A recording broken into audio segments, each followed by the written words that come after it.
un espacio de conversación y análisis de todos los temas que impactan en Zacatecas y en todos los ámbitos.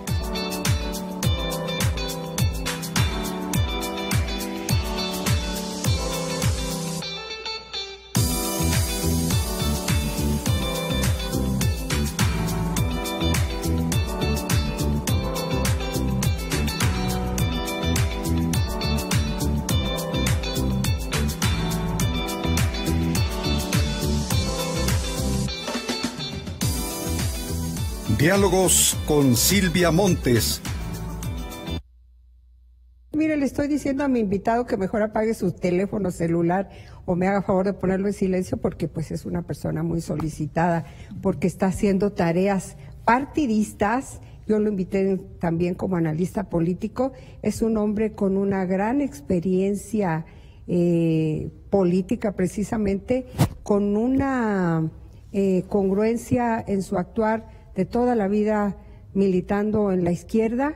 Estuvo aquí conmigo antes de la elección de julio y yo le decía, ya casi se siente el triunfo, y en aquella ocasión le dije, cuando ya se logre, te quiero volver a invitar para que me platiques cómo van las cosas.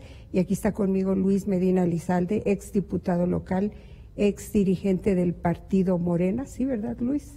Bienvenido a tu casa, querido amigo. Gracias, Silvia, muy amable, es un honor estar aquí contigo. Ay, qué lindo, muchas gracias. Y comentabas que estás haciendo tareas partidistas. Sí, relacionadas más con la formación política, y también estamos celebrando, por indicaciones del profesor Fernando Arteaga, reuniones informativas sobre cada paso trascendente que está dando el presidente de la República. ¿Quién es Fernando Arteaga? Nuestro presidente estatal, nuestro líder. ¿En Zacatecas? En Zacatecas. Ay, ni siquiera sabía su nombre. Eso, por ahí hay que empezar, Luis. El partido Morena en Zacatecas, solamente cuando tú lo tuviste a tu cargo, figuraba, lo veíamos, lo escuchábamos, había posturas, generaban información, pero de un tiempo a la fecha ya no sabemos nada de... Sí. ¿Cómo va eso? El profesor tiene un esquema de trabajo de que lo trae permanentemente en recorridos en municipios. Es gente de mucho contacto directo con la militancia, y eso lo saca del escenario mediático con frecuencia. Ayer hubo reunión en Montescobedo, el sábado en Juan Aldama, mañana iba a haber en Villa García, pero hubo una tragedia familiares de los organizadores tuvieron un percance trágico en Jalisco, y bueno, se difirió esa reunión, y así permanentemente está desplegando una gran actividad de contacto directo, y eso lo saca de la ciudad de Zacatecas. Pues también necesita a alguien que maneje la cuestión mediática para que nos genere información y nos diga que está saliendo, que hay actividades, esta que mencionas, y quiero que abundes en ella, formación política. ¿Por qué formación política? ¿De qué se trata? ¿Y cómo hay que formar después de un triunfo tan apabullante como el que tuvo Morena? Mira, nosotros tenemos claro que tenemos varias décadas que se abandonó la formación política, no nada más en la izquierda, también con el PAN, también con el PRI. Ajá. El debate empezó a perder profundidad. Ya el PRI no tiene a sus Reyes Heroles, en fin, el PAN a su José Ángel Concheiro, y la propia izquierda empezó a vivir una etapa en donde todo el mundo se volvió igual.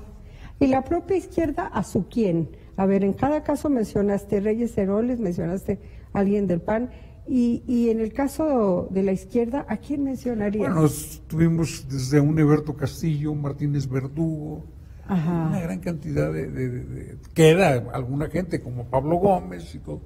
Lo que te digo es que la generación que nacimos a la política como consecuencia del 68, exacto, era una generación en la izquierda que tenía un menú de opciones en formas de luchar.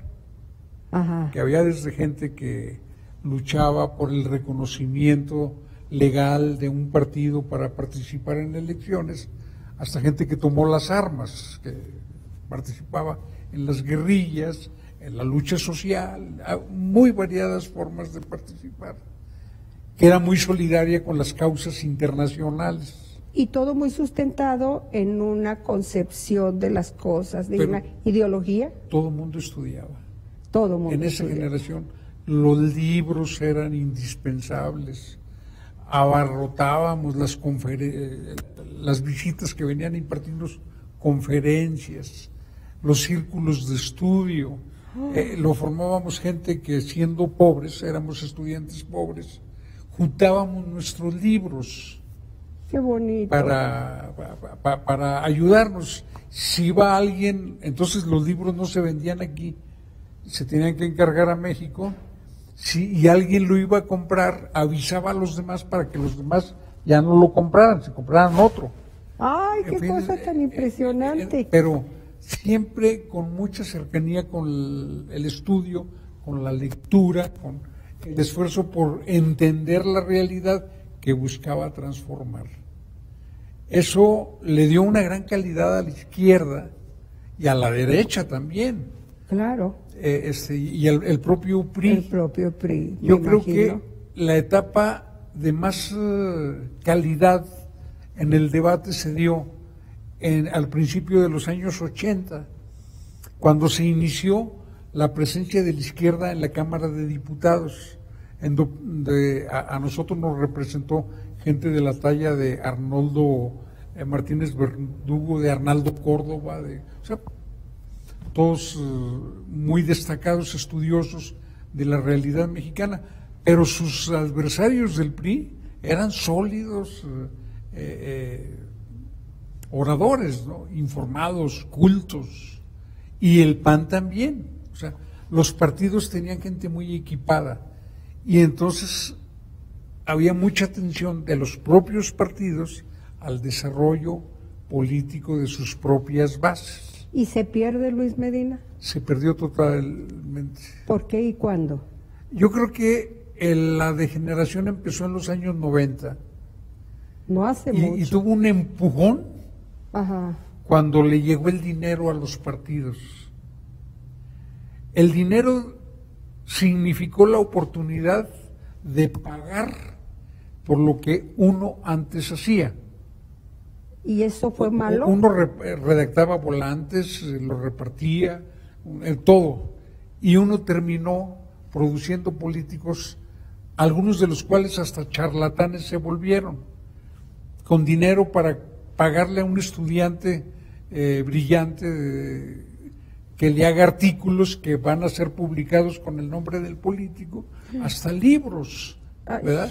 Y cuando uno compara cómo se expresa verbalmente con sus textos escritos, pues es muy fácil descubrir que alguien escribe por él, ¿no? Ay, todavía en la actualidad tenemos algunos casos. ¿Se dan? Se dan muchos casos. Algunos articulistas que dicen el artículo del señor fulano, llegó la y lo lees mercadotecnia, y no hay mucha relación. Una etapa que instaló la idea de que para ser exitoso en la política es más importante el salón de belleza que la biblioteca, ¿no? Entonces, de repente la gente estaba alrededor de babosadas, del peinado, de que el guapo, Yo me acuerdo, porque ahí vi algunas amigas mías que quiero mucho, de aquella patética porra de a Peña Nieto, ¿verdad? De que Peña Nieto, bombón, te quiero en mi colchón. Ay, Luis, o sea sí es cierto. ¿Verdad? ¡Qué barbaridad! La superficialidad, más absoluta. La decadencia, y de repente generamos conductores de nuestra sociedad, pues que dejaron en ruinas al país, ¿no? Ineptos, ambiciosos.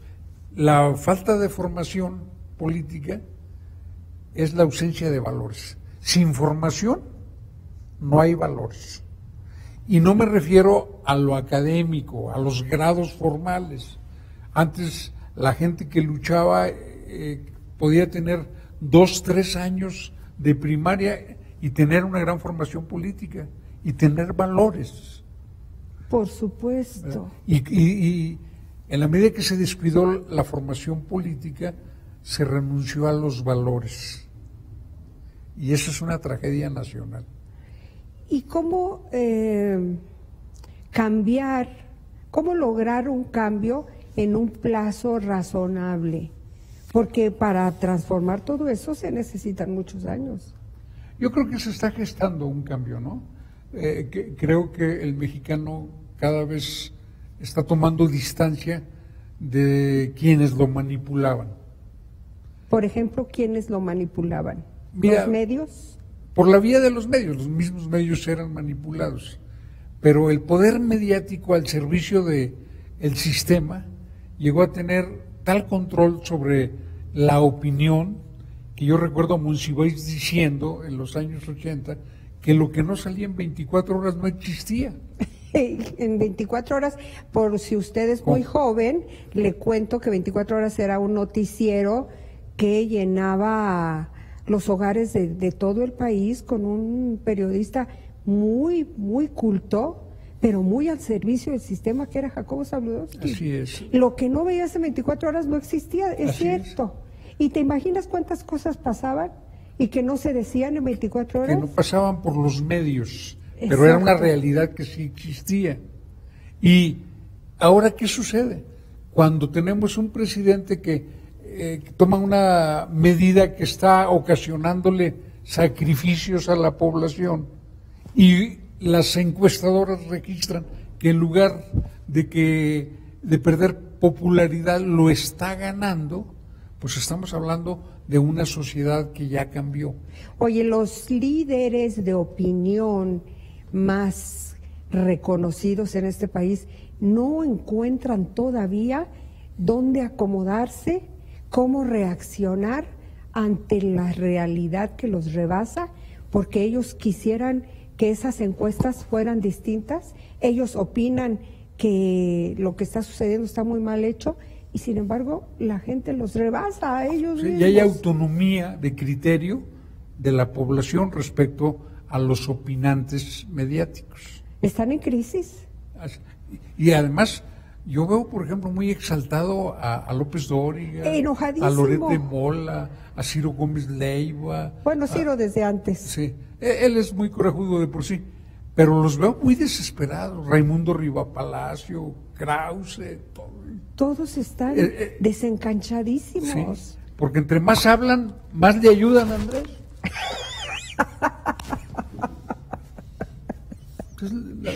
O sea, ¿quién había alcanzado ese nivel de popularidad?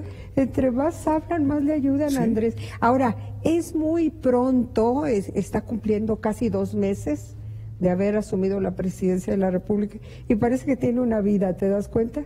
O sea, llega con un control. Yo he dicho y vuelvo, a cada rato lo digo en el programa, los primeros días se vio mucha improvisación. Alguien decía una cosa, luego alguien tenía que rectificar, o sea, ¿sí? Normal, no sé, seguramente, por el propio estilo de Andrés Manuel López Obrador. ¿Cómo lo ves, tú que lo conoces? ¿Cómo lo estás observando en su desempeño? Yo me preocupo de que trabaje tanto. Sí, tienes razón. Yo creo que hay 2 cosas que a mí me preocupan de Andrés. A ver. Su renuencia a tener un esquema de seguridad. Así es. Que lo aísle de la población. Por eso es su renuencia, porque no quiere aislarse de la población. No quiere ser presa de burbujas. No quiere. Porque sabe bien que las burbujas le ponen una venda en los ojos al gobernante. Así es. Todo aquel que se deja envolver por la burbuja fracasa. Y él no quiere fracasar. Aunque él ignore. Y Andrés, esa es la preocupación. Pero México está viviendo situación de emergencia. Andrés está pisando callos que nadie en la historia nacional se había atrevido. Y bueno, eso sí me preocupa. Y por otro lado, tiene un ritmo de trabajo que lo pone en riesgo, disculpa que te lo diga, porque mira, hoy especialmente lo vi tan cansado en su conferencia mañanera, se veía como si estuviera hablando dormido. Y eso no está bien, ni siquiera por él mismo, por el país. Sí. Ahora, no hay que olvidar que ese hombre ha pasado por 2 infartos. Uno nada más. ¿Uno? Ah, ok. Yo pensaba que 2. Pues uno, con que sea tan claro. solo y muy el fuerte, riesgo. muy fuerte. Y muy fuerte. Entonces, claro, el amor por el país y las ganas de hacer las cosas lo mueven a extremos, pero si te fijas yo digo, hasta tiene más frío del normal, porque siempre está con su abrigote. Pero admirable, sin lugar a dudas. Y Luis, una de las razones por las que pensé en invitarte precisamente este jueves es que lo tuvimos hace casi una semana en Zacatecas, y yo quiero que me hagas la valoración de esa visita. ¿Es lo que realmente Zacatecas merece, los anuncios que hizo Andrés Manuel López Obrador? Yo creo que por un lado es muy importante que la gente tenga claro que se va a gastar más en Zacatecas, pero no por la vía del gobierno del Estado, sino por la vía federal. A ver, ahí vamos deteniéndonos un momento. Parece que de repente el federalismo se puede borrar de un plumazo, se está borrando, no. Porque llega y se impone la presencia del gobierno federal, y como que a los gobiernos de los estados los están marginando, en concreto al gobierno del estado de Zacatecas. No, si ese presupuesto no lo hubiera aprobado representantes de toda la federación. Si hubiera sido unilateral del presidente, tendrías toda la razón.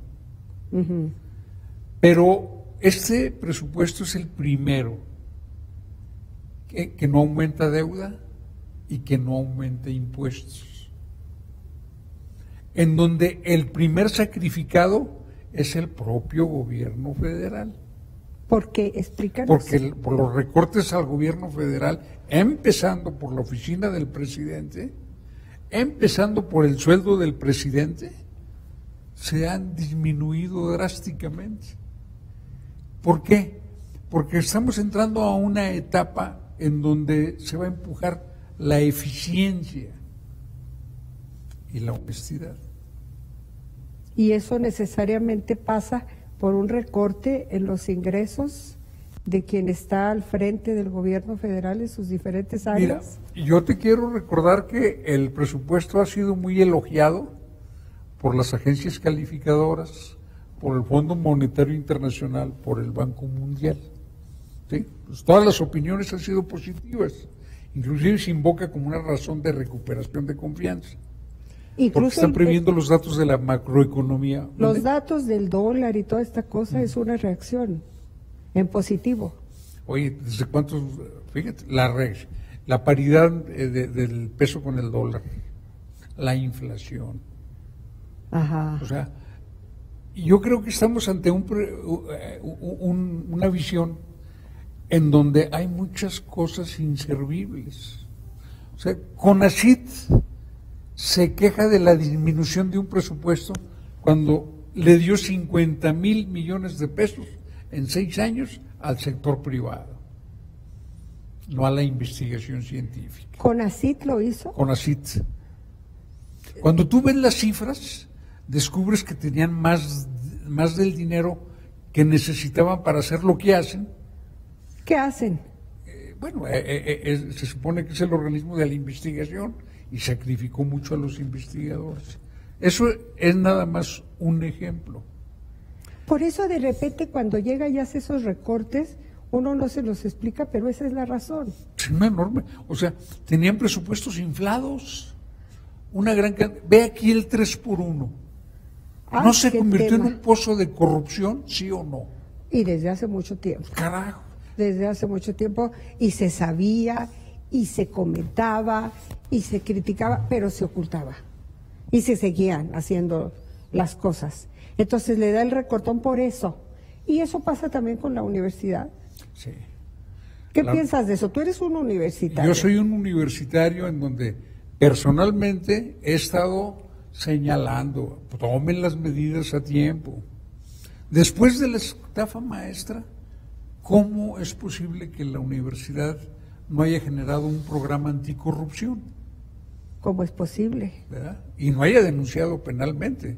No se lo deje a las autoridades, ¿no? La propia universidad debió tomar sus propias medidas. Entonces yo creo que la universidad es un problema que va a fortalecer mucho a las autoridades universitarias. Creo que el rector lo está entendiendo. Creo que los mandos universitarios lo están entendiendo. Hoy estuve con algunos y tienen claro que van a poder enfrentar los intereses creados ante los cuales se habían detenido.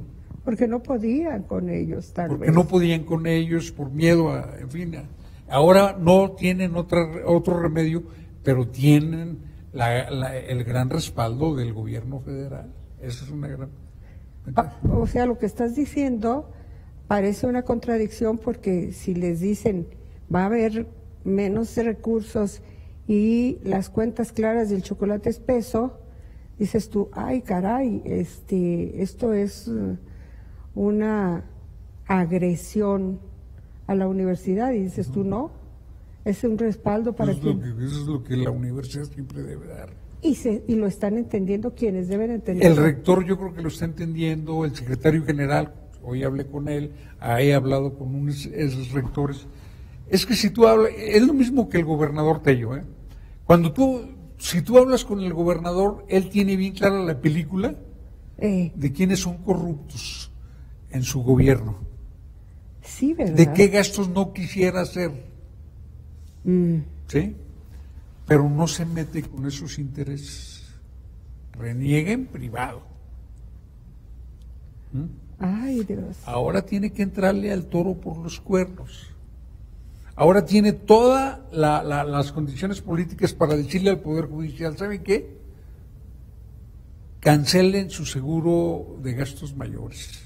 La medicina privada no puede estar siendo financiada con los impuestos de los zacatecanos para los magistrados. O se van al Seguro Social o contratan medicina privada de sus bolsillos. ¿Sabe qué, señores magistrados? Ustedes no tienen por qué recibir bonos de despensa. Hasta vergüenza les debía de dar que reciban bonos de despensa. O sea que aquí... Ni vales de gasolina. Aquí pasa lo mismo que sucede a nivel macro, también pasa a nivel Claro, macro. ellos tienen seguro médico privado. Los diputados ya no, tenían, pero ya no. Tenían, pero ya no. Pero tienen muchas cosas también que recortar. Todavía. Absolutamente. Que no se incrementen por vías tramposas sus ingresos. Oye, Luis, fíjate qué interesante, me hace recordar algo. En el gobierno de Ricardo Monreal Ávila, los funcionarios de su gobierno teníamos seguro privado. Teníamos, porque yo formé parte de ese equipo, pero era bien interesante porque Ricardo, que siempre participaba en todo, o sea, estaba al tanto de todo. Si tú querías usar algo del servicio privado, el primero lo revisaba y tenía que pasar por sus manos.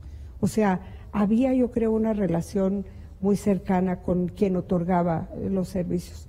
Te lo digo porque a mí, yo fue cuando tuve necesidad de operarme mi rodilla y no quería, porque yo le decía, bueno, si hay un seguro, yo me quiero operar en una institución privada. Yo quiero, era mi deseo, porque aparte ahí estaba mi médico. Y él me decía, no, bueno, ¿y entonces para qué queremos el seguro? No, pues a ver, piénsale, me daba largas y no me dejaba. Cosas así de extrañas. Y ahora es el paladín de que eso no suceda. Yo pienso que él se adhiere a un discurso, ¿no? Pero efectivamente, él mantuvo privilegios. La época de crecimiento de los privilegios se dio en los gobiernos de la alternancia. Eso ¿Sí? es algo que en el país, o sea, el ascenso del PAN Ajá. fue el ascenso de los privilegios de la clase política, ¿no? Que ya venían en ese curso, pero se multiplicaron. Pero qué curioso que ahora no suceda, qué importante, porque podría estarse reforzando esos esquemas con esta nueva transición, con este nuevo arribo de la izquierda. Porque llega un concepto que no es... mucha gente piensa que la austeridad es una doctrina de emergencia, pero no. ¿Qué es? Es una concepción de la vida pública que está vigente en Suecia, por ejemplo, en Finlandia. ¿Cómo te lo demuestro? Los diputados de Suecia ganan menos que los diputados de Zacatecas. Fíjate nada más. Ay, qué barbaridad. Del país en general. El país en general, claro. ¿Por qué? Porque allí a la clase política no se le paga lo que aquí se le paga.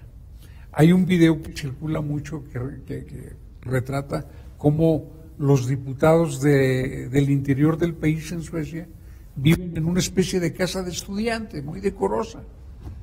Están los tendederos comunes y, en fin, una vida en donde no pierden el piso. Recuerdo reciente la última alcaldesa de Madrid, que aquí les asombraba mucho que se trasladara en el metro, en la el servicio locura público. Ajá. Allá son cosas normales. Acuérdate que aquel legendario socialdemócrata que fuera primer ministro en Suecia también, Olof Palme, que fue asesinado cuando estaba formado para comprar palomitas. Sí, es cierto, en el cine, Luis. Sí, había lo acudido recuerdo. al cine para comprar palomitas. Pero además estaba formado. Su asesino llegó y lo encontró en la fila. Por eso me preocupa Andrés Manuel, porque hace cosas por el estilo. Y Quizá no compra palomitas exactamente, pero anda. Es lo normal. O sea, lo normal es que el político, ¿verdad?, tenga un ingreso decoroso, pero que no se dispare. Pero es que aquí los propios diputados se encargaron de que eso fuera así. Es porque luego. ellos son los que aprueban los presupuestos. Pero tú hablas con los diputados viejos de Zacatecas, Nada que ver. con los regidores de la época de Javier Suárez del Real, Ya de. y compáralos con los de ahora, en cuanto a ingresos. No siempre ha sido así. Claro. Los que fueron diputados en los 70, Nacho Valenzuela fue diputado. Tienes razón. Y verás que no era así. A nosotros podemos equivocarnos si pensamos que siempre ha sido así. No. Los altos ingresos para la clase política son un fenómeno que creció muy recientemente. Y que le dio en la torre a la política mexicana, deteriorándola más de lo que ya estaba. Lo que pasa es que el sistema se hizo tan injusto que el honesto estorba en un sistema tan injusto como el que padecemos los mexicanos. Acuérdate cómo en los últimos días Peña Nieto otorgó más de 200 concesiones a particulares de playas mexicanas. Ay, por Dios. O sea, eso te da una idea de que en este país se estimuló una clase política que tuviera precio, no valor, que le pudieran llegar al precio. ¿Por qué? Porque las mineras necesitan funcionarios a los que le pueda llegar al precio, para que vean con indiferencia la contaminación de las aguas subterráneas, el despojo a las comunidades, todos los abusos que conllevan, ¿no? Ahora que tocas el tema de las mineras, yo tengo la esperanza que en este gobierno de Andrés Manuel López Obrador eche para atrás esa controversia que presentó Enrique Peña Nieto para que no les cobren los impuestos acá en Zacatecas, la iniciativa que se lanzó desde Zacatecas. Solo que ¿Eso sucederá? en esta etapa un desistimiento es políticamente ¿Inconveniente? no, se está entrometiendo en la libre decisión de otro poder. Yo creo pero yo tengo la hipótesis de que con Arturo Saldívar va a ganar Zacatecas, va a ganar el gobierno del estado esa controversia. Ay, qué bueno, Luis. Espero que haya estado Ojalá. bien hecho. O que haya estado bien. Pues sí, porque muchos, una causa justa se pierde por algo mal hecho, ¿no? Por un trabajo técnico mal hecho. Bueno, vamos a retomar el hilo porque de cada cosa que dices me surgen nuevos comentarios. De la visita a Zacatecas, decías, se genera recursos sin el gobierno del Estado. Algo así planteabas. No, yo te planteo que es un contexto que hay que aclarar. No, porque me parece equivocado el discurso de Zacatecas víctima del gobierno federal, ¿no? Todo el mundo está transitando a otra forma de gobernar. ¿Sí? Y a Zacatecas no es de excepción. Reniega la gente, desde luego, ¿no? Porque ahora tendrá que hacer más con menos. Pero el sacrificio es para todos, no nada más para Zacatecas. Y cuando hablo de todos, empiezo por el gobierno federal, por el presidente de la República, que está reduciendo mucho sus gastos de operación. Es una posición política trascendente. Creo que conoces la historia de los 150 millones que Peña Nieto le depositó a Andrés Manuel para los gastos de transición. No la conozco.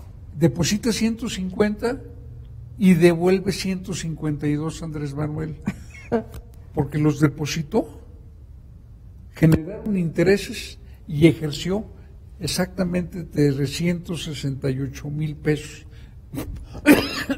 Como los intereses fueron 2,368,000 pesos, nada más usó ese piquito.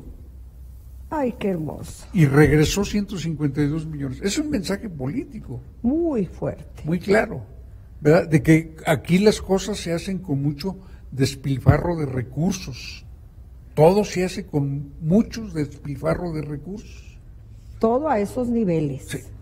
No, los humildes presidentes municipales, cuando fui diputado federal, me conmovía mucho que humildes presidentes municipales procedentes de municipios muy pobres de todo el país, incluyendo Zacatecas, llegaban a hospedarse en hoteles de la Avenida Reforma, a comer en restaurantes carísimos. Hijos, para aprovechar la oportunidad ahora y que había. Llevaban a la familia para que conocieran.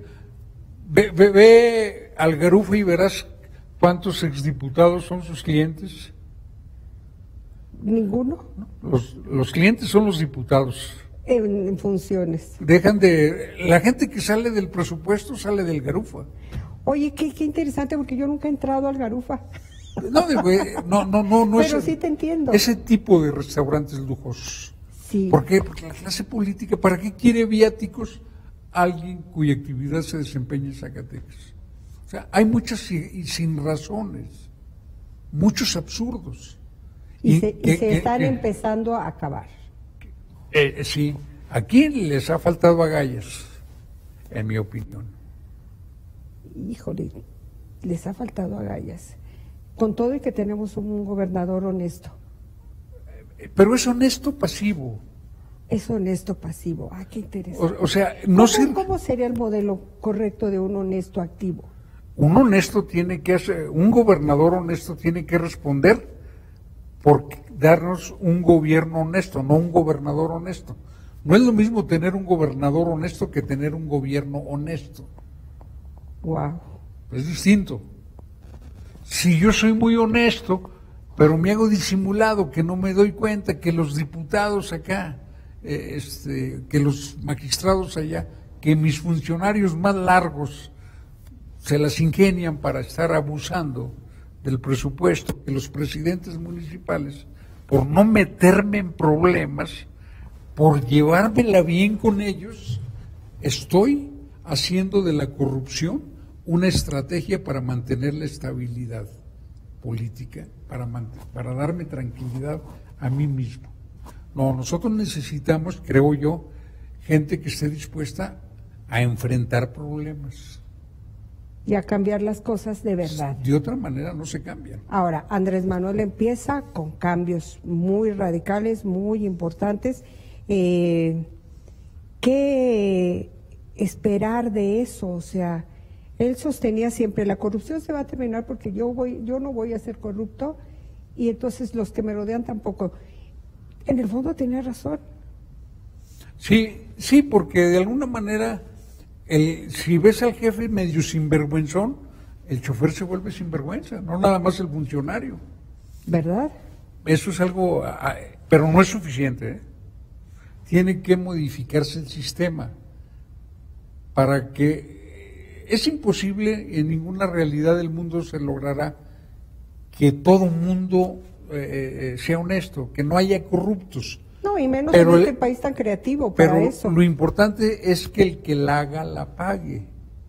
Eso es, el día que no hay impunidad, el día que el ratero, el corrupto pague con cárcel, o pague como diga la ley que debe pagar, ese día estamos ya enfrentando ya estamos en otro nivel. ¿Lo veremos en este sexenio? Yo creo que se van a sentar las bases de manera muy importante. Creo que está dándose un gran cambio cultural en el modo de pensar. Es la ventaja de ser viejo. Yo crecí escuchando de que, bueno, fulano roba, pero hace cosas, hace obra. Sí. Todos escuchábamos el consuelo. Sí. Roba, pero bueno. Y escuchábamos también, fulano es un pendejo, tuvo toda la oportunidad y no robó. Y sigue igual de fregado.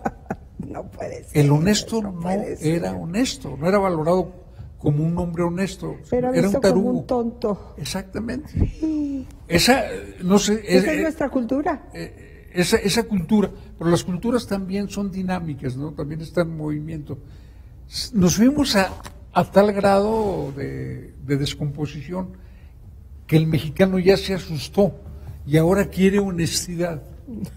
Ahora está exigiendo que está adherido como a un clavo ardiendo al valor de la honestidad. Quiere acabar con la corrupción. Ese es el secreto del apoyo masivo a Andrés Manuel. Sí, no tengo gasolina, qué mala onda, pero aguanto el sacrificio porque tiene sentido mi sacrificio, con tal de que se acabe la corrupción. ¿Verdad? Porque la gente sí está cambiando. Está habiendo una modificación de la cultura. ¿Ese es el primer gran callo que pisa Andrés Manuel o qué otros? No, mira, políticamente no fue en Chile otra eso de quitarle las pensiones a los expresidentes y a las familias de los que... Eso fue un gran desafío. ¿Qué podían haber hecho los expresidentes? Corajes. Pues nada más. Pero, no, tienen fuerza. Los expresidentes son gente que tiene, particularmente Salinas, está al frente de un grupo empresarial. Tiene sus seguidores todavía y todavía liderea en algún lugar. Claro, claro que sí, es desafiar intereses creados muy poderosos, ¿no? También lo del aeropuerto fue una decisión muy valiente, ¿no? ¿Se te hace, Luis? ¿Pero por qué prevalece la idea de que ahí se va a perder muchísimo dinero? ¿Es una campañita en contra o es una gran realidad? Hay una parte de realidad que interrumpir esa obra, pero lo que la gente entendió y por eso apoya mayoritariamente, que se escogió hacer el aeropuerto en un piso que no es firme, porque es lago. Desde hace siglos es lago, el lago de Texcoco. Desde antes que llegaran los españoles es lago allí. Claro. Inclusive la historia relata la leyenda que allí se posó una serpiente siendo devorada por un águila, y de ahí viene nuestro escudo nacional, el lago de Texcoco. ¿Qué significa? Que el suelo no sea firme, que sea lodoso, que sea fangoso, pantanoso, que según los estudios que presentó José Luis Luege de la Semarnat en tiempos de de Felipe Calderón, panista, connotado, se hunde 30 centímetros en promedio cada año. Es lo que han reportado los estudios científicos. Y entonces persistir en la idea de hacerlo ahí, asumimos que era corrupción. Porque sería algo que obligaría para que no se derrumbe algo que está así, sí se puede mantener, pero a costa de un mantenimiento altísimo, que significaría que cuando menos cada 5 años se estuviera invirtiendo en mantenimiento lo equivalente a otro nuevo aeropuerto. Así, una tras otra. Ya se tenía planeada toda una ciudad aeroportuaria ¿Y quién crees que estaba, quién había adquirido los terrenos? Carlos. El grupo Tlacomulco, la familia Salinas. La familia Salinas. Era un negociazo, un atraco al país, pero iba a ser un atraco permanente, no de una sola vez. Un atraco que se iba a estar manteniendo. Un atraco que le aseguraba a generaciones y generaciones futuras. Por eso Andrés Manuel llega y toma esa decisión, y lo hizo que aparentemente nos va a costar, pero por una sola vez. De otra manera nos hubiera costado permanentemente. Vaya. Y ahí está, Roberto Luege tuvo el valor de decirse, allí no. Y Roberto Luege es adversario de Andrés Manuel, fue del gabinete de Felipe Calderón, y él hizo público. Ahí no. Cualquiera puede consultar eso. Oye, Luis, nos quedan ya nada más 10 minutos para platicar. Obviamente te tengo que preguntar sobre la postura con el caso Venezuela, ahora que un venezolano se juramenta como presidente y México no sale a desconocerlo. ¿Qué piensas de eso? El artículo 89 de la Constitución le prohíbe a México desconocer a un presidente electo, a un gobierno extranjero. Ni la doctrina Estrada no implica ni para bien ni para mal, ni conocer ni desconocer. El principio de no intervención en los asuntos internos de otros países y la solución pacífica de las controversias está en el 89 constitucional. Lo ignoraban, lo violaban los arrodillados frente a las órdenes de Estados Unidos, ¿no? Los gobiernos arrodillados. Él está haciendo respetar lo que en la época del PRI le dio mucho prestigio a México. Creo que la política exterior del PRI fue históricamente reconocida en el mundo. Es la etapa en que México adquirió un gran prestigio, un gran liderazgo, por esa lealtad a esos principios. Entonces, el gobierno no está ni con Maduro ni contra Maduro. ¿Sí? La no intervención no es aval a Maduro. Y por otro lado, creo que para todo el mundo es muy claro que el tipo que se autoproclama es un títere de los Estados Unidos. ¿Por qué andan tras Venezuela? Porque es el país con las reservas petroleras más grandes del planeta. Ese es el fondo del problema. ¿Nos puedes platicar bien rápido qué es exactamente lo que está sucediendo en Venezuela? En Venezuela hay una grave crisis económica que se ha convertido en crisis política.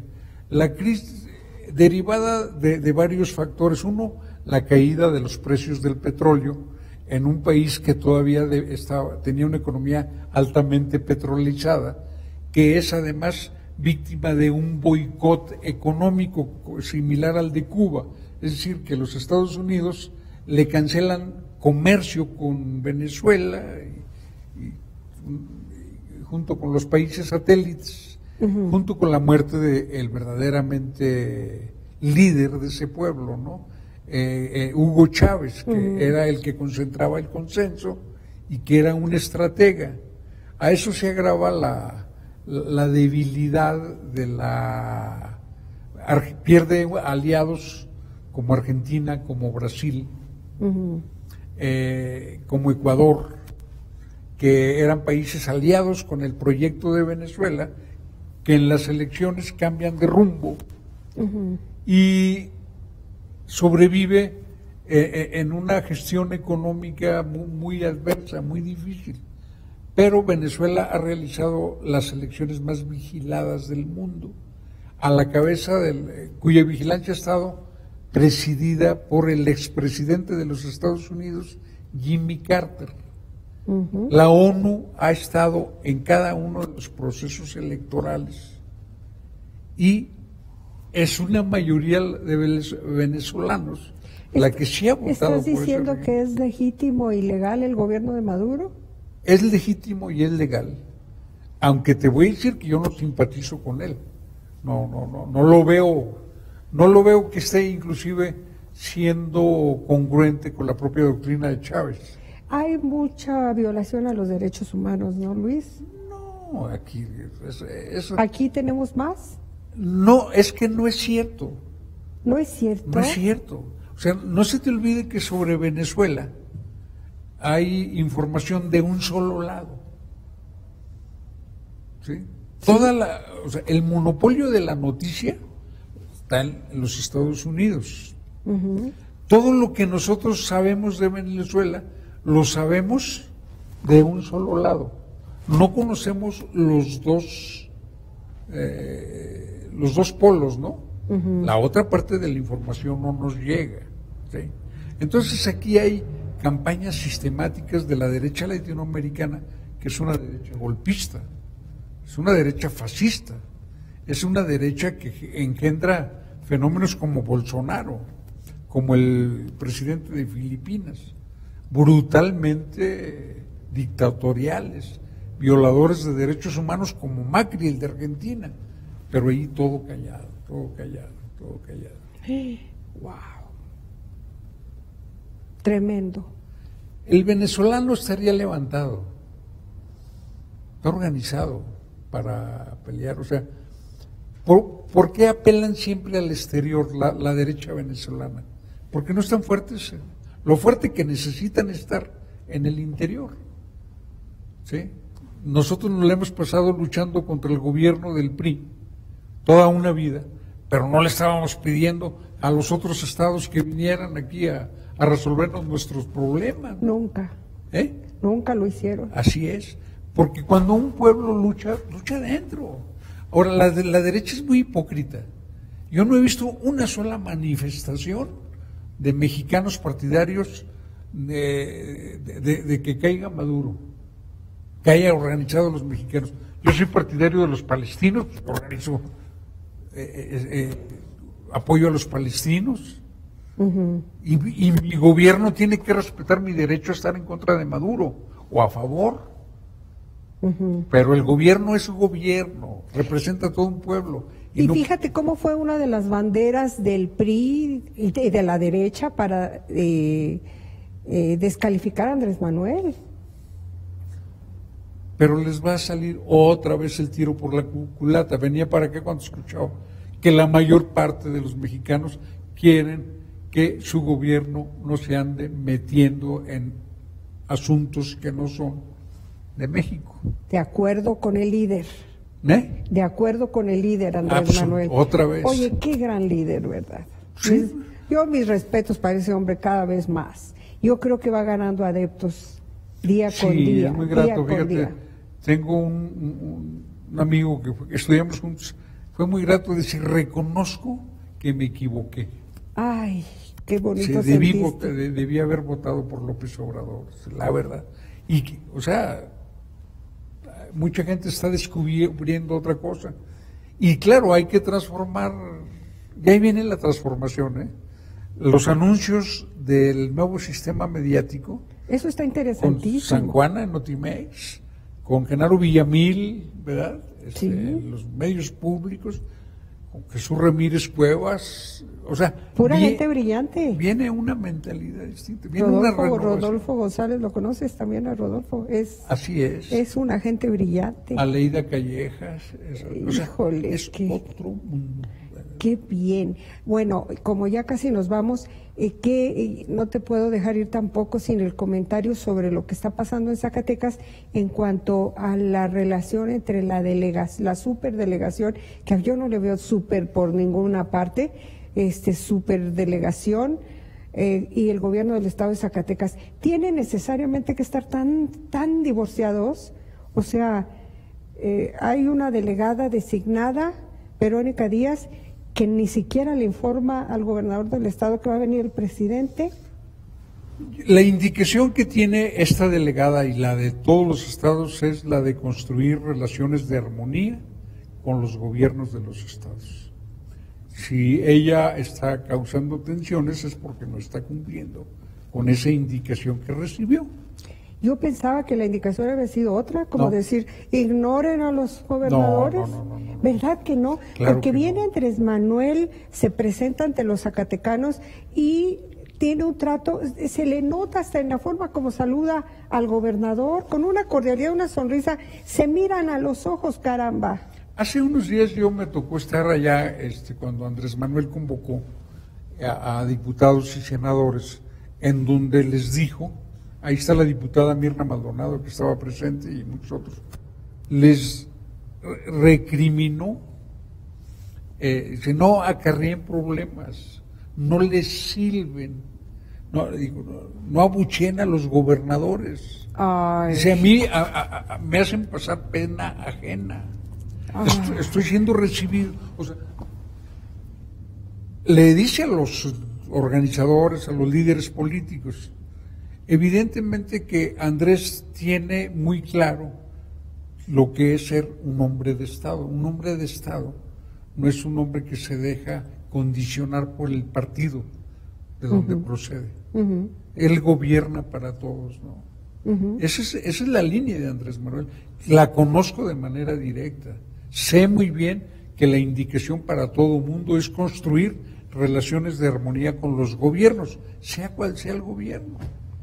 Oye, tener la cortesía política de avisar las cosas, de mantener una relación que no se ve aquí en Zacatecas, y yo creo que el propio Alejandro Tello ya tampoco se le acerca a la delegada. No, también el gobernador ha puesto su grano de arena, ¿no? Pero no lo compares, por ejemplo, no lo compares, no lo estás haciendo. Vamos a compararlo, por ejemplo, con el gobernador de Jalisco. Ese le declaró la guerra al delegado desde que llegó.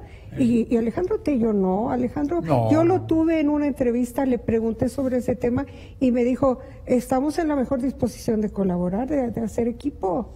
Yo estoy de acuerdo contigo. El gobernador es un hombre que no reprime, ¿verdad? Es un hombre que hace el esfuerzo, pues. ¿Hace el esfuerzo?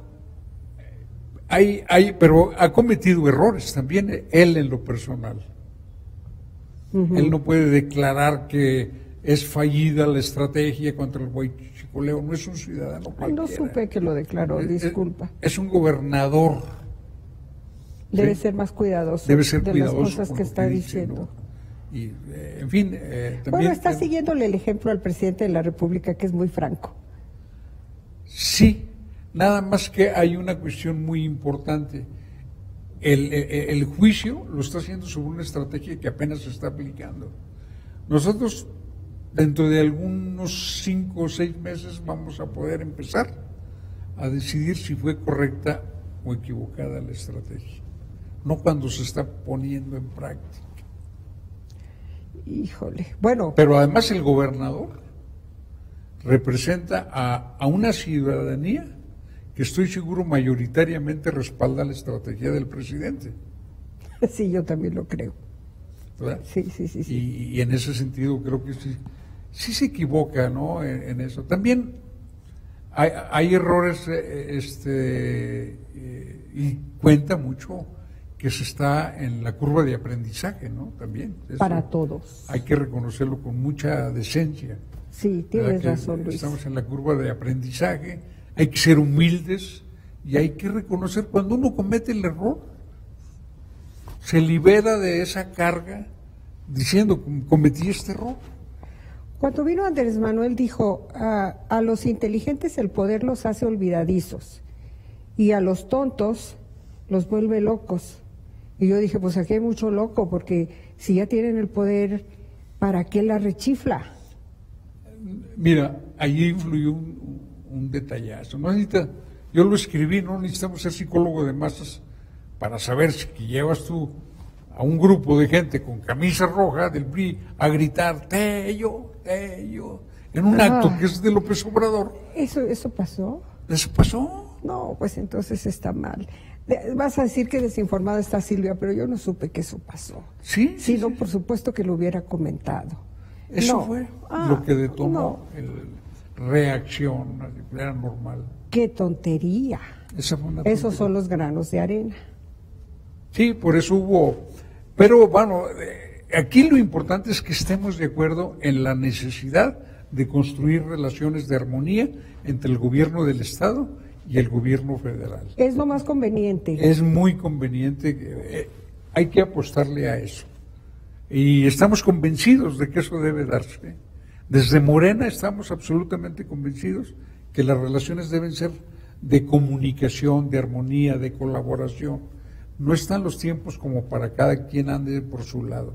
Hay que enfrentar juntos muchos graves problemas. Oye, Luis, ¿y ves venir un triunfo de Morena para el 2021? Seguro. Segurito, con la mano en la cintura. Es la predicción que yo hago por la evolución de los acontecimientos, desde luego. Y porque, bueno, hay que sacarnos la espinita. A Zacatecas le fue mal en las elecciones, salvo a López Obrador. Uh-huh. Hay más de 100,000 votos. Bueno, te doy un dato. Andrés ganó 48 municipios de los 58. Uh-huh. Pero Andrés, los otros candidatos locales perdieron 38. En 38 municipios que ganó Andrés, perdieron los otros candidatos. ¿De Morena? Entonces hay mucho por hacer. Eso quiere decir, nos fue mal. Tenemos un solo diputado más que los que teníamos. Nosotros éramos 6, la actual legislatura llegó con 7. Se agregaron después otros, pero no llegaron por la coalición. Llegamos 7 nada más. No es totalmente satisfactorio. Pues el tiempo se nos terminó, mi querido Luis. Una última reflexión acerca del trabajo de Andrés Manuel a casi 2 meses de haber llegado. Pues yo creo que tenemos un presidente que está al frente de una causa que es de todos nosotros. Los cambios no son obra individual, son obra colectiva.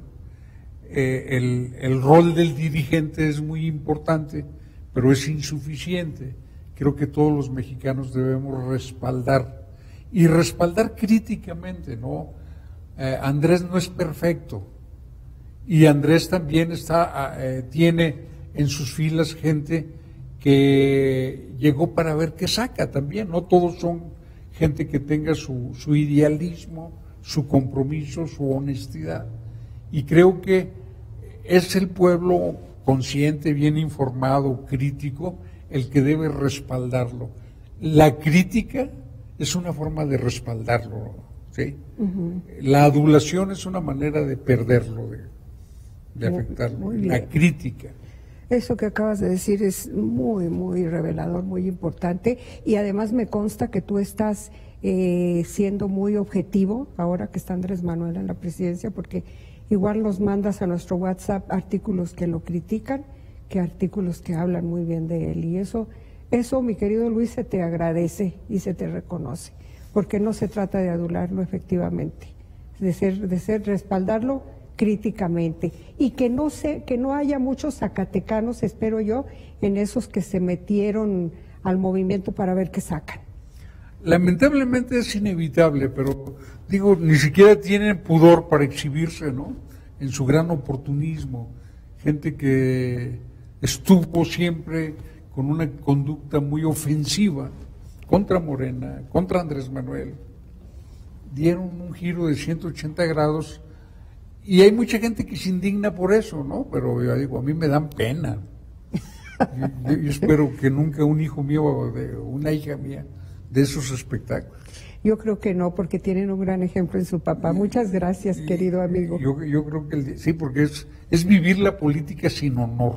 Ay, sí. Y eso es terrible. Ay, sí, eso es terrible. Renunciar al honor en la actividad que haces es un precio demasiado caro que cuando menos de mi parte no estaría dispuesto a pagar. Te felicito, Luis, y siempre escucharte es muy aleccionador desde que te conozco, pero ahora mucho más que nunca. Los años. Muchas gracias a usted por habernos seguido en Diálogos. Recuerde que lo espero el próximo jueves a las 6 de la tarde con otro personaje de la vida pública estatal. Nos recibieron, y le agradezco, en el 115 y 1115 de Megacable, el 9 de Cablecom, el 15 de Señal Abierta. Estuvimos en Facebook por Canal 15 Zacatecas, y luego vamos a estar en la página silviamontes.com.mx. Hasta siempre, lo espero el jueves. Gracias a Cristian Dávila. Lo espero, gracias. Diálogos con Silvia Montes.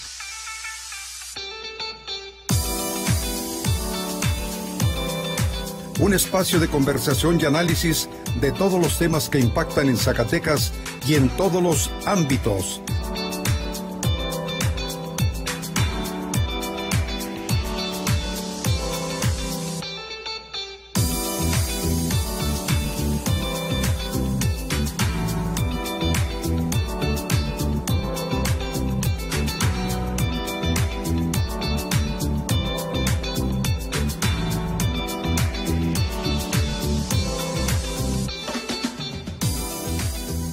Diálogos con Silvia Montes,